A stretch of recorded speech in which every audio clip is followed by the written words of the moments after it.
പാഠം 271 കാരുണ്യത്തിന്റെ മേച്ചിൽപ്പുറങ്ങൾ. ഹലോ, അത് സത്യഭാമയാണ്.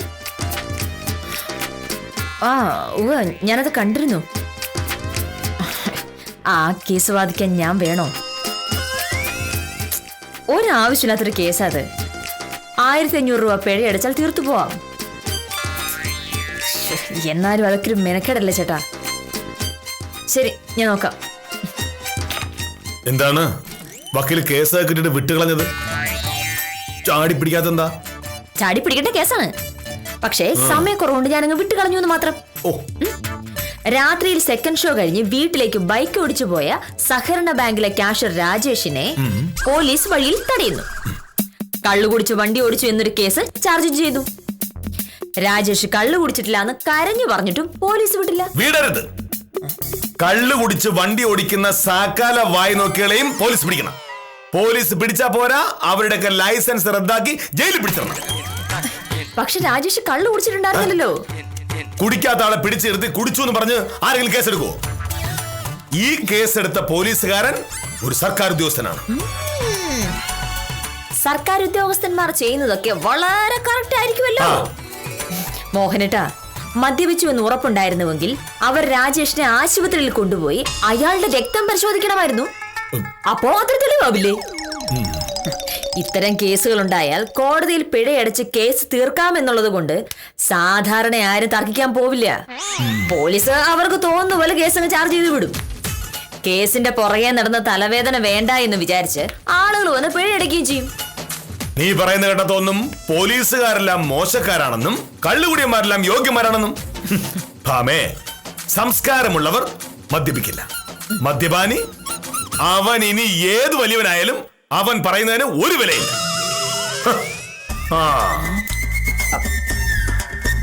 മോഹനേട്ടാ, കള്ളു കുടിക്കുന്നതും കള്ളു കുടിച്ചിട്ട് വണ്ടി ഓടിക്കുന്നതൊന്നും മാന്യതയാണെന്ന് ഞങ്ങൾ ആരും പറഞ്ഞിട്ടില്ല. പക്ഷേ ഒരാൾ കള്ളു കുടിച്ചു എന്ന് പറയുന്നത് കൊണ്ട് അയാളാണ് ലോകത്തിലെ ഏറ്റവും മോശപ്പെട്ട ആളെന്നും പറയാൻ പറ്റില്ല. ഓഹോ, വന്ന് വന്ന് കള്ളുകുടിയന്മാരെ നീ ബഹുമാനിച്ചു തുടങ്ങല്ലോ. കള്ളു കുടിച്ചു കഴിയുമ്പോഴാണ് പലർക്കും കുറ്റകൃത്യം ചെയ്യാനുള്ള ആവേശം വരുന്നത്. അങ്ങനെ ആരെങ്കിലുമൊക്കെ എന്തെങ്കിലുമൊക്കെ കുറ്റം ചെയ്താലല്ലേ നിങ്ങൾ വക്കീലന്മാർക്ക് കേസ് കിട്ടൂ. അപ്പോ കള്ളുകുടിയന്മാരെ ന്യായീകരിക്കുക മാത്രമല്ല, പുകഴ്ത്തി പറയാൻ വേണ്ടി വരും. എന്നല്ലല്ലോ മോഹനേട്ടാ ഞാൻ പറഞ്ഞത്. ഈ മദ്യം എന്ന് പറയുന്നത് അത്ര മോശപ്പെട്ട വസ്തുവായിരുന്നെങ്കിൽ സർക്കാർ എന്തിനാണത് വിൽക്കുന്നത്? സർക്കാർ അത് വിൽക്കുക മാത്രമല്ല, അതിന്റെ പേരിൽ കോടിക്കണക്കിന് രൂപയുടെ വരുമാനം ഉണ്ടാക്കുകയും ചെയ്യുന്നുണ്ട്. എന്നിട്ട് ആരെങ്കിലും കള്ളു വാങ്ങി കുടിച്ചാൽ അവര് മോശക്കാരൻ. സത്യത്തിൽ കള്ളുകുടിയന്മാര് വയറു നിറയെ കള്ളു കുടിക്കുന്നതുകൊണ്ടാണ് മോഹനേട്ടനെ പോലുള്ളവർക്ക് ശമ്പളം കിട്ടുന്നത്. പിന്നെ വില്ലേജ് ഓഫീസിലുള്ളവർക്ക് ശമ്പളത്തിലുള്ള കാശ് ഭൂനികുതി പിരിച്ച് ഞങ്ങൾ തന്നെ ഉണ്ടാക്കുന്നുണ്ട്. ഞങ്ങൾക്ക് കുടിയന്മാരുടെ കാശ് വേണ്ട. ഇത് നല്ല ന്യായം. വില്ലേജ് ഓഫീസിലുള്ളവർക്ക് വില്ലേജ് ഓഫീസിലെ വരുമാനം കൊണ്ട് ശമ്പളം കൊടുത്താൽ സർക്കാർ ആശുപത്രിയിലെ ഡോക്ടർമാർക്ക് എവിടുന്ന് ശമ്പളം കൊടുക്കും? പൊതുമരാമത്ത് വകുപ്പിന് 10 പൈസയുടെ വരുമാനമില്ല. അവിടെയുള്ളവർക്ക് എവിടുന്ന് ശമ്പളം കൊടുക്കും? വിദ്യാഭ്യാസ വകുപ്പിൽ കോടിക്കണക്കിന് രൂപ വേണം. എവിടുന്നെടുത്ത് കൊടുക്കും? നമ്മുടെ നാട്ടിൽ സ്കൂൾ വിദ്യാഭ്യാസം ഫ്രീ ആണ്. നാട്ടിൽ പോലീസുകാർ 1,000 ഉണ്ട്. ആഭ്യന്തര വകുപ്പിന് എന്ത് വരുമാനമാണുള്ളത്? ചുരുക്കി പറഞ്ഞാൽ ഈ കുടിയന്മാര് കുടിക്കുന്ന കള്ളു വിറ്റ് കിട്ടുന്ന കാശും കൊണ്ടുകൂടിയാണ് സർക്കാർ മുടന്തയാണെങ്കിൽ ഇങ്ങനെ നടക്കുന്നത്. സാറേ, ആരോ വന്നിട്ടുണ്ട്. അവരോട് സംസാരിച്ചിട്ട് നിന്നോട് സംസാരിക്കും.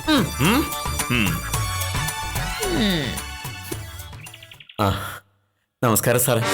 ഓ, വേലായുധനോ? നമസ്കാരം. എന്താ വേലായുധ? സാറിന് എന്നോട് ചെറിയൊരു ദേഷ്യം കാണുമെന്ന് എനിക്കറിയാം. അന്ന് ഞാൻ ചെയ്തത് തെറ്റായി പോയി. അല്ല, ഇതാരും വേലായുധൻ ചേട്ടനോ? എന്താ രാവിലെ? ആളുകളെ പറ്റിക്കറിയതാവും. അതാണല്ലോ വേലായുധന്റെ ജോലി. എന്തിനാ മോനോട് വെറുതെ ഓരോന്ന് പറയുന്നേ? എത്ര ദിവസം നമ്മുടെ വീട്ടിൽ ജോലിക്ക് വന്ന വേലായുധൻ ചേട്ടൻ എന്നിട്ടാണ് ഇങ്ങനെ പെരുമാറുന്നത്? ഇങ്ങനെ പെരുമാറാൻ പറ്റൂ? പഴയ വീട്ടിൽ തെങ്ങ് കയറാൻ വന്നപ്പോഴൊക്കെ വേലായുധൻ എന്നോട് കണക്ക് പറഞ്ഞ് കാശ് വാങ്ങിയിട്ടുണ്ട്, ഇല്ലേ? അതുപോലെ ഇവിടെ താമസം തുടങ്ങിയപ്പോ ഈ പരിസരം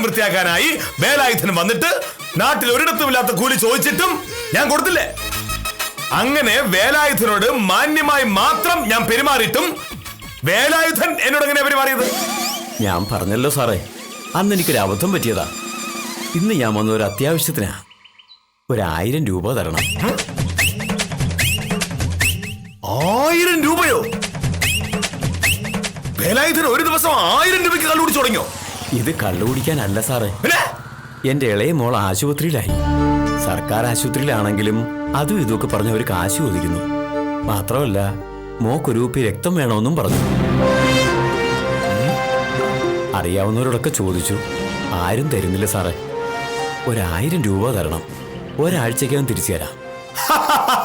കൊള്ളാം, വേലായുധന്റെ വേല കൊള്ളാം. പക്ഷേ ഈ വേല വേലായുധന്റെ കൈ വെച്ചിരുന്നാ മതി. എന്താ മോഹനേട്ടാ ഇത്? മകൾക്ക് അസുഖമാണെന്ന് പറഞ്ഞ ഒരാൾ വരുമ്പോ ഇങ്ങനെയാണോ പെരുമാറേണ്ടത്? ഈ നിൽക്കുന്ന വേലായുധനോട് ഇങ്ങനെ പെരുമാറാൻ പറ്റും. ഇയാള് കഴിഞ്ഞ ഒരു ദിവസം ചെയ്ത അക്രമം എന്താണെന്നറിയോ ഭാമേ? വില്ലേജ് ഓഫീസിലേക്ക് പോകുന്ന വഴി ഞാൻ വേലായുധനെ കാണുന്നു. എന്നെ കണ്ടപാടെ ഒരു ചോദ്യം, സാറേ എന്റെ അച്ഛൻ ആശുപത്രിയിലാണ്, ഒരു 500 രൂപ അത്യാവശ്യമാണ്, തരുമോ എന്ന്. നീ ഇപ്പൊ പറഞ്ഞതുപോലെ പലവട്ടം നമ്മുടെ വീട്ടിൽ ജോലിക്ക് വന്ന ആളായതുകൊണ്ട് ഞാൻ പോക്കറ്റിൽ നിന്ന് ഒരു 500 രൂപ കൊടുത്തു. വേലായുധന്റെ അച്ഛനല്ലേ ആശുപത്രിയില്? ബാക്കി ഞാൻ പറയണോ വേലായുധൻ പറയുന്നോ? പറയൂ. ഞാൻ തന്നെ പറയാം. വൈകിട്ട് ഞാൻ ഓഫീസിൽ നിന്ന് വരുമ്പോ അടിച്ച് ഫിറ്റായി ബോധമില്ലാതെ വേലായുധൻ പഞ്ചായത്ത് ഓഫീസിന്റെ പിറകില് മതിൽ ഇങ്ങനെ തൂങ്ങിക്കിടക്കുന്നു. ഞാൻ ചെന്ന് വേലായുധന്റെ അച്ഛൻ എങ്ങനെയുണ്ട് എന്ന് ചോദിച്ചപ്പോ അപ്പൊ വേലായുധൻ, ഈ നിൽക്കുന്ന വേലായുധൻ എന്നോട് പറയുക, 10 കൊല്ലം മുമ്പ് മരിച്ചുപോയ അച്ഛന്റെ വിശേഷം അറിയണമെങ്കിൽ ഇനി പരലോകത്ത് പോയി നോക്കണം സാറേ എന്ന്. കുടിക്കാനുള്ള കാശ് രാവിലെ എന്റെ കയ്യിൽ നിന്നാണ് വാങ്ങിയെന്ന് പോലും ഈ പാവം വേലായുധൻ മറന്നുപോയി. ഞാൻ പറഞ്ഞല്ലോ സാറേ, അന്നൊരു അബദ്ധം പറ്റിപ്പോയതാ. വേലായുധ, ഒരു ഗോൾ അടിച്ച പോസ്റ്റിൽ പിന്നെയും ഗോൾ അടിക്കരുത്. അന്ന് അച്ഛനായിരുന്നു ആശുപത്രി, ഇപ്പൊ മകള്. കള്ളു കുടിക്കാനായി ഇങ്ങനെ എന്ത് കള്ളവും പറയുന്നവരെയാണ് നീ കുറച്ചു മുമ്പ് ന്യായീകരിച്ചത്. സാറേ, ഇന്ന് ഞാൻ പറയുന്ന സത്യമാണ്. ആര് വിശ്വസിക്കും? മരിച്ചുപോയ അച്ഛനെ ചികിത്സിക്കാൻ കാശ് ചോദിച്ച വേലായുധൻ ഇപ്പൊ ഏതൊരു മകളുടെ കാര്യം ചോദിക്കും. ഈ വേല ഇവിടെ നടക്കില്ല. ആഹാ, വക്കീലേ, കള്ളു കുടിക്കാനായ കാശ് വേണമെങ്കിൽ അത് പറഞ്ഞു വാങ്ങണം. അല്ലാതെ ഇത്തരം കള്ളക്കഥകൾ പറഞ്ഞ് കാശ് വാങ്ങരുത്. സ്വന്തം മോളെ പറ്റിയാണ് ഇത് പറയുന്നെങ്കിലും ഓർത്തൂടെ? കഷ്ടം.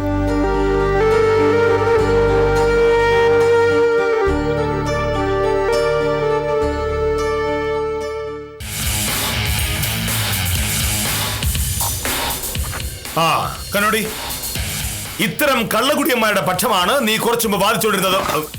കള്ളു കുടിക്കാൻ കാശിനു വേണ്ടി സ്വന്തം മകൾക്ക് അസുഖമാണെന്ന് പറയാൻ പോലും മടിയില്ലാത്തവരാണ് ഇവരൊക്കെ. മോഹനേട്ടാ, ആരെങ്കിലും ഒരാൾ എന്തെങ്കിലും കാണിച്ചാൽ അതിന് മുഴുവൻ പേരും കുറ്റം പറയുന്ന സ്വഭാവം നല്ലതല്ല. ഒരു വില്ലേജ് ഓഫീസർ കൈക്കൂലി വാങ്ങിയാൽ എല്ലാ വില്ലേജ് ഓഫീസർമാരും കൈക്കൂലിക്കാരാണെന്നാണോ അർത്ഥം? ഞാൻ പറഞ്ഞു തുടങ്ങിയത് സഹകരണ ബാങ്കിലെ രാജേഷിന്റെ കാര്യമാണ്. കള്ളു കുടിക്കാത്ത രാജേഷിനെതിരെ കള്ളു കുടിച്ചു വണ്ടി ഓടിച്ചു എന്ന് കേസ് ചാർജ് ചെയ്തത് ശരിയോ തെറ്റോ? മോഹനേട്ടൻ അത് പറയേ. പറയാൻ എനിക്ക് മനസ്സില്ല. മനസ്സുണ്ടാവില്ല. ഉത്തരം മുട്ടുമ്പോൾ കൊഞ്ഞനം കുത്തുക എന്ന ഏർപ്പാട് മോഹനേട്ടൻ പണ്ടേ ഉണ്ടല്ലോ. ഇപ്പോ എന്റെ ഭാഗത്താണ് ന്യായം. അത് സമ്മതിച്ചു തരാൻ സാറിന്റെ കോംപ്ലക്സ് സമ്മതിക്കുന്നില്ല. എനിക്ക് ഒരു കോംപ്ലക്സും ഇല്ല. നാട്ടിലെ കള്ളുകുടിയന്മാരെ ഒരു ഉളുപ്പുമില്ലാതെ ന്യായീകരിച്ച നീ ഇനി കുറച്ചു കഴിയുമ്പോ ഞാൻ കള്ളുകുടിയനല്ല എന്നും പറഞ്ഞ് നീ എന്നെ ഉപേക്ഷിച്ചാലോ? കള്ളുകുടിയനല്ല എന്ന ഒറ്റ കാരണത്താൽ വിവാഹമോചനം കിട്ടില്ല. അല്ലെങ്കിൽ ഒന്ന് നോക്കാമായിരുന്നു. ഇനി ഇതൊന്നും തർക്കിക്കാതെ പോവാൻ നോക്ക്. കൃത്യം 10 മണിക്ക് തന്നെ താലൂക്ക് ഓഫീസിൽ നിന്ന് മലമറിക്കാമെന്ന് രാവിലെ പറയുന്നത് കേട്ടായിരുന്നല്ലോ. താലൂക്ക് ഓഫീസിലേക്ക് കിലോമീറ്റർ 4 നടന്നല്ലേ പോകൂ ഗാന്ധിയൻ. ഇപ്പോഴിറങ്ങിയാലേ സമയത്തെത്താൻ പറ്റൂ. വന്നാൽ ഞാൻ കാപ്പി ഇട്ട് തരാം. എനിക്ക് കാപ്പി വേണ്ട. ഞാൻ കൃഷ്ണൻകുട്ടിയുടെ ചായ കിടന്ന് കാപ്പി കുടിച്ചോളാം. ശരി.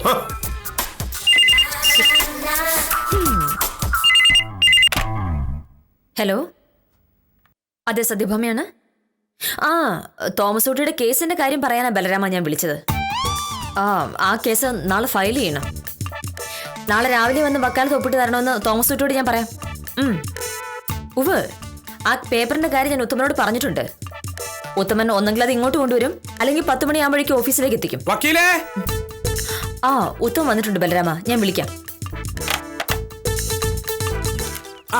നമസ്കാരം വക്കീലേ. ഞാൻ താമസമൊന്നുമില്ലല്ലോ. ഇല്ല, ഉത്തമന് പേപ്പറുമായിട്ട് വക്കീൽ ഓഫീസിലേക്ക് വന്നാൽ മതിയായിരുന്നല്ലോ. അതല്ല വക്കീലേ, ഞാൻ രാവിലെ ഒരു സ്ഥലം വരെ പോവുകയാണ്. അവിടെ ചെന്നാലേ അറിയാൻ പറ്റൂ ഞാൻ എപ്പോഴാണ് ഫ്രീ ആവുന്നതെന്ന്. 10 മണിക്ക് വരാൻ പറ്റില്ലെങ്കിൽ പിന്നെ അത് വക്കീലൊരു ബുദ്ധിമുട്ടാവൂലേ? ശരി, ഈ കേസ് നാളെ ഫയൽ ചെയ്യുമെന്ന് തോമസ് കുട്ടിയോട് പറയണം. രാവിലെ ഓഫീസിൽ വന്ന് വക്കാലത്ത് ഒപ്പിട്ട് തരാൻ പറയണം. മനസ്സിലായല്ലോ? പിന്നെന്ത്, തോമസ് കുട്ടിയെ ഞാൻ ഇപ്പോഴേ അങ്ങ് വിളിച്ച് പറഞ്ഞേക്കാം. ഞാൻ ബിസി ആയതുകൊണ്ട് ചിലപ്പോൾ കാണാൻ പറ്റിയില്ലെങ്കിൽ പ്രശ്നമാവും. നമ്മുടെ തെങ്ങി കയറുന്ന വേലായുധന്റെ മോളെ ആശുപത്രിയിലായി. ഇത്തിരി സീരിയസ് ആണെന്നാ കേട്ടത്. ബ്ലഡൊക്കെ വേണമെന്ന് ഡോക്ടർ പറഞ്ഞെന്ന്. ഈ വേലായുധന്റെ കയ്യിലാണെങ്കിൽ 10ന്റെ പൈസ കാണൂല. പിന്നെ എന്റെ കയ്യിലും ഉണ്ടായിട്ടൊന്നും അല്ല. 10 വയസ്സുള്ള പാവ കുട്ടിയാ. നമ്മളെ കൊണ്ടാവുന്നത് ചെയ്യണ്ടേ വക്കീലേ? ഉത്തമ പോലെ ഒരു മിനിറ്റ് നിൽക്കേ. എന്ത് വക്കീലേ? ഞാനിതാ വരുന്നു.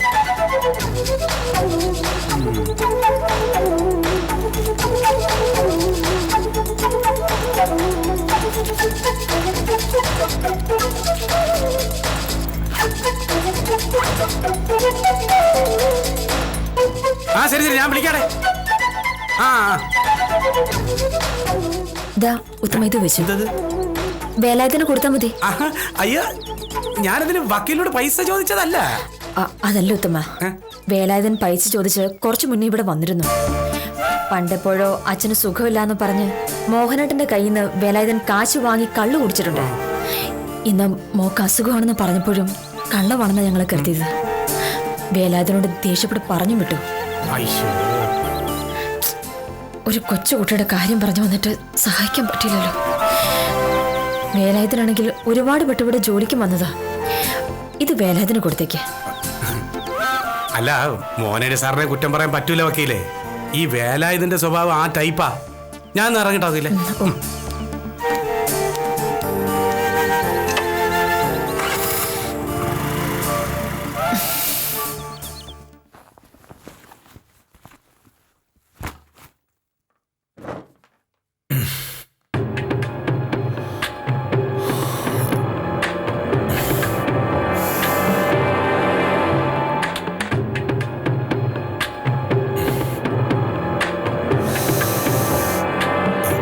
ശിശുപാല,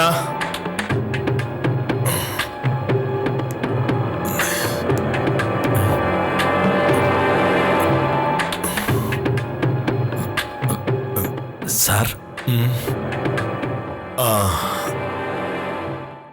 എനിക്കെന്തോ ചെറിയൊരു തലയിറക്കം പോലെ. താലൂക്ക് ഓഫീസിൽ നിന്ന് ഇതുവരെ വെയിലുകൊണ്ട് നടന്നു വന്നതല്ലേ, അതുകൊണ്ടായിരിക്കും. അത് മാത്രമല്ല ശിശുപാല, ഞാൻ രാവിലെ ഒന്നും കഴിച്ചുമില്ല. ഭാമയോട് പിണങ്ങി ഇറങ്ങിയത്. ഞാൻ പോയി എന്തെങ്കിലും വാങ്ങിക്കൊണ്ട് വരാം സാർ. വേണ്ട, കഴിക്കാൻ തോന്നുന്നില്ല.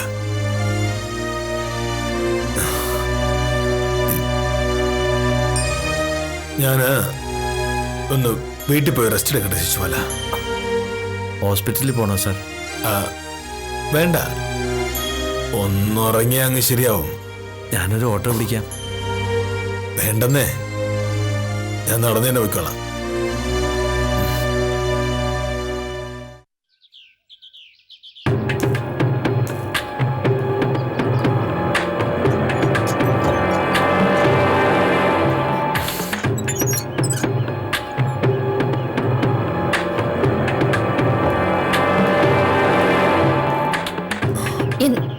എന്തോറ്റും മോഹനേട്ടാ, ഇതെന്താ നേരത്തെ പോകുന്നത്?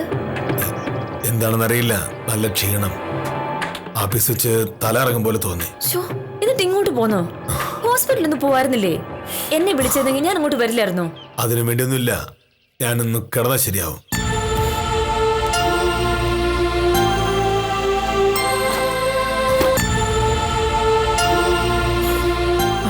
എന്താ പറ്റിയെന്ന് പറ മോഹനേട്ടാ. ചെറിയ കാര്യം വലുതാണെങ്കിൽ മോഹനേട്ട ലീവ് എടുക്കില്ലെന്ന് എനിക്കറിയാലോ. ഒന്നുമില്ല, രാവിലെ കാപ്പി കുടിക്കാനല്ലേ ഇറങ്ങിയത്, അതിൻ്റെയാ. ഛേ, അപ്പൊ ഇതുവരെ കാപ്പി കുടിച്ചില്ലേ? കൃഷ്ണൻകുട്ടിയുടെ കടയിൽ നിന്ന് കഴിക്കുന്നു പറഞ്ഞിട്ട് സമയം കിട്ടിയില്ല. കഷ്ടമുണ്ട് മോഹനേട്ടാ. രാവിലെ ഒന്നും കഴിക്കാതെ താലൂക്ക് ഓഫീസ് വരെ നടന്നു. അത് കഴിഞ്ഞ് വില്ലേജ് ഓഫീസിലേക്ക്. ഈ വെയിൽ കൊണ്ട് ഇത്രയും ദൂരം നടന്നാൽ തന്നെ തല കറങ്ങില്ലേ? അപ്പൊ പിന്നെ ഭക്ഷണം കഴിക്കേണ്ടിരുന്നല്ലോ. ഇതൊരു കാര്യം ഉണ്ടായിട്ടായിരുന്നാലും വേണ്ടില്ലായിരുന്നു. രാവിലെ ആ വേലായുധൻ ചേട്ടന്റെ കാര്യം പറഞ്ഞു വഴക്കുണ്ടാക്കിയ മോഹനേട്ടൻ കഴിക്കാണ്ട് പോയത്. വേലായുധൻ ചേട്ടൻ പറഞ്ഞത് സത്യമായിരുന്നു. അതെ മോഹനേട്ടാ, വേലായുധൻ ചേട്ടന്റെ മോള് ശരിക്കും ആശുപത്രിയില്ല. ഉത്തമം വന്ന് പറഞ്ഞപ്പോഴല്ലേ ഞാൻ അറിയുന്നേ. അയാളോട് അങ്ങനെയൊക്കെ പറഞ്ഞത് മോശമായിപ്പോയി. മോഹനേട്ടൻ എടുത്തു ചേട്ടാ എല്ലാത്തിനും കാരണം. വേലായുധൻ ചേട്ടൻ വന്ന് പൈസ ചോദിച്ചപ്പോ ആരോടെങ്കിലും ഒന്ന് വിളിച്ച് അന്വേഷിച്ചാൽ മതിയായിരുന്നു. 10 വയസ്സ് മാത്രമുള്ളൊരു പെൺകുട്ടിയുടെ കാര്യമല്ലേ, അന്നേരം സഹായിക്കായിരുന്നത് മോശമായിപ്പോയി. സാരമില്ല, ഇനി അതോർത്ത് വിഷമിക്കണ്ട. ഞാൻ ഉത്തമന്റെ കയ്യില് വേലായുധൻ ചേട്ടൻ ചോദിച്ച് പൈസ കൊടുത്തു വിട്ടിട്ടുണ്ട്. സത്യം പറഞ്ഞ അസുഖം ആശുപത്രി എന്നൊക്കെ പറയുന്നത് ആകെ കഷ്ടകാലം പിടിച്ച ഏർപ്പാടല്ലേ. ഇപ്പൊ തന്നെ ഒന്ന് ആലോചിച്ച് നോക്കിയേ. മോഹനയുടെ ഒരു തലകറക്കം വന്നപ്പോ തന്നെ എന്ത് ബുദ്ധിമുട്ടായി. അസുഖമുള്ളവരുടെ കാര്യത്തില് എപ്പോഴും ഒരു കരുതല് വേണം അല്ലേ മോഹനേട്ടാ? ഞാൻ എത്രയായിരുന്നു കിടക്കട്ടെ. ആദ്യം എന്തായാലും കഴിക്ക്, അത് കഴിഞ്ഞിട്ട് കിടക്കാം. ഒന്നും കഴിക്കാൻ തോന്നുന്നില്ല, കുറച്ച് കഴിയട്ടെ. ഇവിടെ ആരും ഇല്ലേ? ആരും വന്നിട്ടുണ്ട്, ഞാൻ നോക്കട്ടെ. മോഹനൻ കിടന്നു.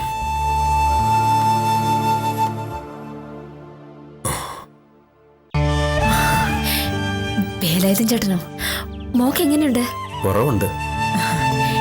രാവിലെ വേലായുധൻ ചേട്ടൻ മോളുടെ അസുഖത്തിന്റെ കാര്യം പറഞ്ഞപ്പോ വിശ്വാസം വന്നില്ല. പണ്ടും മോഹനേട്ടനൊന്നും പറ്റിച്ചതല്ലേ, അതുകൊണ്ട് പറ്റിയതാ. അറിയാൻ വക്കീലേ, അന്ന് ഞാൻ ചെയ്തത് വലിയ തെറ്റായിപ്പോയി. എന്നോട് ക്ഷമിക്കണമെന്ന് സാറിനോട് പറയണം. അതൊന്നും സാരമില്ല. മോഹനേട്ടൻ സുഖമില്ലാണ്ട് കിടക്ക, ഞാൻ പറഞ്ഞോളാം. പിന്നെ ഉത്തമന്റെ കയ്യിൽ ഞാൻ കുറച്ച് പണം കൊടുത്തു വിട്ടിരുന്നു. കിട്ടി, അത് തിരിച്ചു തരാനാ ഞാൻ വന്നത്. അത് വേണ്ട, മോക്ക് അസുഖല്ലേ, അത് വേലായുധൻ ചേട്ടൻ വെച്ചോളൂ. പിന്നെ അബദ്ധത്തിലായാലും രാവിലെ അങ്ങനെയൊക്കെ പറഞ്ഞതിൽ മോഹനേട്ടനും വിഷമമുണ്ട്. മോഹനേട്ടൻ നന്നാണ് ഈ പൈസ എന്ന് കൂട്ടിയാൽ മതി. സാറ് വേറെ പൈസ തന്നല്ലോ. രാവിലെ എന്നോട് ദേഷ്യപ്പെട്ടിട്ട് ആഫീസിലേക്ക് പോകുന്ന വഴി സാറിനോട് ആരോ പറഞ്ഞു മോൾ ആശുപത്രിയിലാണെന്ന് പറഞ്ഞ സത്യമാണെന്ന്. സാറ് നേരെ ആശുപത്രിയിലേക്കാ പോയത്. മരുന്ന് വാങ്ങാനായി 1000 രൂപ സാവിത്രിയുടെ കയ്യിൽ കൊടുത്തു. അത് മാത്രമല്ല വക്കീലെ, ആശുപത്രിയിലെ ബ്ലഡ് ബാങ്കിൽ ബ്ലഡ് ഇല്ലാന്ന് പറഞ്ഞതുകൊണ്ട് സാറ് മോൾക്ക് ഒരു കുപ്പി രക്തവും കൊടുത്തു. ഞാൻ ചെന്നപ്പോഴേക്ക് സാറ് രക്തവും കൊടുത്ത് ആഫീസിലേക്ക് പോയി കഴിഞ്ഞു. വലിയ മനസ്സാ സാറിൻ്റെ. ഒരിക്കൽ ഞാൻ പറ്റിച്ചോണ്ടല്ലേ രാവിലെ പൈസ ചോദിച്ചപ്പോൾ തരാതിരുന്നത്. പക്ഷെ ഞാൻ പറഞ്ഞത് സത്യമാണെന്ന് അറിഞ്ഞ നിമിഷം എന്റെ മോളെ കാണാൻ വന്നല്ലോ. ഞാനിതൊന്നും അറിഞ്ഞില്ല, മോഹനേട്ടനൊന്നും പറഞ്ഞില്ല. സാർ അങ്ങനെയാ, ആശുപത്രിയിലും ആരോടും ഒന്നും പറഞ്ഞില്ല. പൈസയും ബ്ലഡും കൊടുത്ത് സാർ അങ്ങ് പോയി. എന്റെ ജീവിതത്തിൽ ഇങ്ങനെ ഒരു മനുഷ്യജീവി ഞാൻ കണ്ടിട്ടില്ല. സാർ വലിയ ആളാ. സാറിനെ പറ്റിച്ച 500 രൂപ എത്രയും പെട്ടെന്ന് ഞാൻ തിരിച്ചു തരും. സാറിനോട് പറയണം. പൈസ ഉണ്ടായില്ലെങ്കിൽ ജോലി ചെയ്ത് ഞാൻ വീട്ടിൽ കൊള്ളാം. എന്തായാലും സാറിനെ പോലെ ഒരാളോട് കള്ളത്തരം കാണിച്ച ഈശ്വരൻ പൊറുക്കില്ല.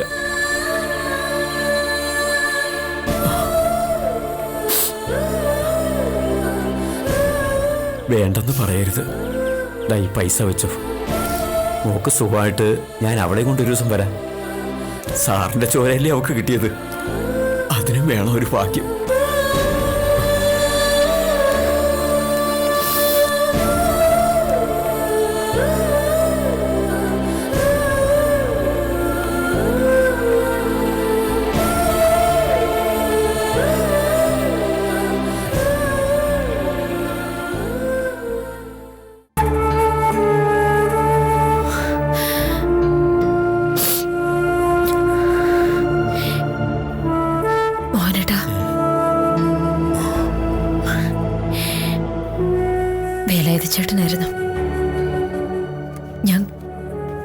കൊടുത്ത കാശ് തിരിച്ചു തരാൻ വേണ്ടി വന്നതാ. മോഹനേട്ടൻ ആശുപത്രി പോയ കാര്യം എന്താ എന്നോട് പറയാതിരുന്നത്? പറഞ്ഞിരിക്കായിരുന്നു, ക്ഷീണമൊന്നും മാറ്റെന്ന് കരുതി. രാവിലെ ഭക്ഷണം പോലും കഴിക്കാണ്ട് പോയിട്ട് പിന്നെ പോയി ബ്ലഡും കൊടുത്തല്ലേ?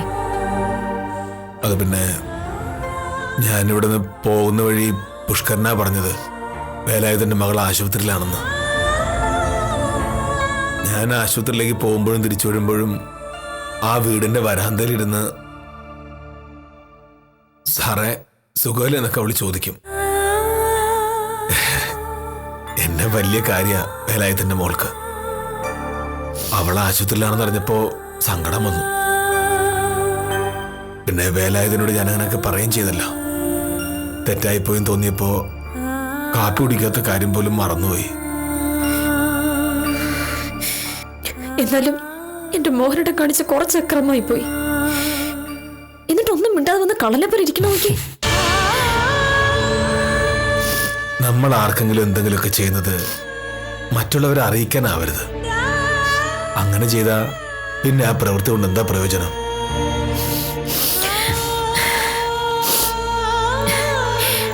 മോഹനകൃഷ്ണ സാറിന്റെ ചോരയാ ഇപ്പൊ എന്റെ മോളുടെ ഞരമ്പിലൂടെ ഓടുന്നതെന്ന് പറഞ്ഞ് അഭിമാനത്തോടെ പോയിട്ടുണ്ട് വേലായുധൻ ചേട്ടൻ.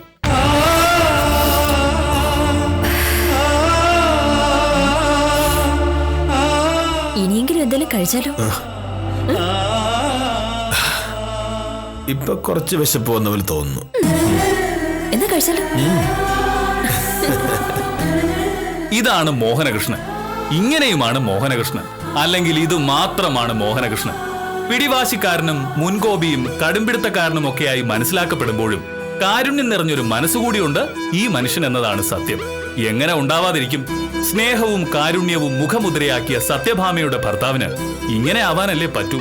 ഒട്ടും നിസ്സാരമല്ലാത്ത സ്നേഹത്തിന്റെ കഥയുമായി കാര്യം നിസ്സാരം തുടരുന്നു.